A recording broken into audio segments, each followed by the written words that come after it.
করার পরে আমি কিন্তু মানে শরীফ স্যারকে তখন জিজ্ঞাসা করতাম, দেখাইতাম, কারণ আগে আমি চিন্তা করতাম এই চিঠিটাকে আসবে আমার কাছে।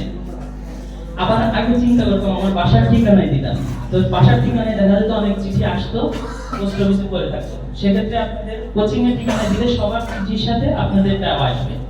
তো এই সকল জিনিসগুলো আপনারা মনে করি যে একটু হলেও খেয়াল রাখবেন, আপনাদের কাজে আসবে। আর টাইপের ক্ষেত্রে আপনারা এতটুকু মানে সিরিয়াস হবে যে হ্যাঁ ঠিক আছে আমার টাইপটা করতে হবে। আপনি ক্লাস করেন বা হঠাৎ একদিন ক্লাস মিস গেল, কিন্তু আপনি টাইপটা মিস দেওয়াই যাবে না।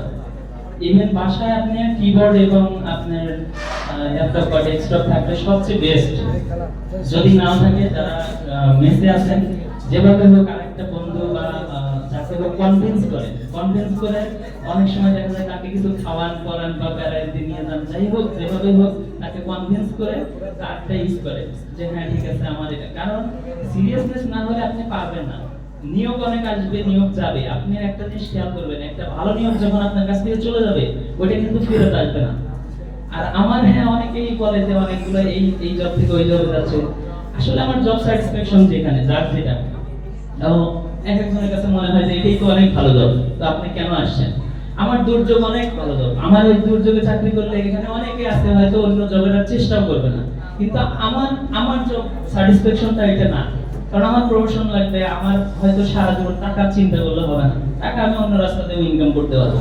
বাট একটা সমাজে যখন আপনারা যাবেন, আপনাদের একটা প্রেস্টিজ ইস্যু হয়ে দাঁড়াবে, এবং 20 বছর পরে যখন আপনি যাবেন তখন আপনি ডেজিগনেশন একটা ফ্যাক্ট হবে, তখন আপনি কিন্তু ওই জায়গায় থাকতে পারবেন না।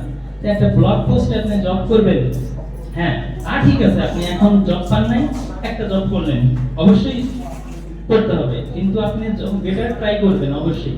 আর সামনে স্যারও বলছে জানুয়ারিতে হিউজ নিয়োগ আসবে, আপনারা সেইটা চিন্তা করে আমার মনে হয় যে এই মাসে থেকে আপনারা খুব ভালোভাবে লেগে ঘুরে পড়াশোনা করেন, আর সাকসেস 100%। এখানে রাফেল স্যার আছেন, সার্টিফিকেটে শরীফ স্যার আছেন, তারপরে আরো স্যাররা আছেন যারা, এনারা কিন্তু আসলে অনেক অভিজ্ঞ, বাস্তব কথা বলতে অনেক অভিজ্ঞ।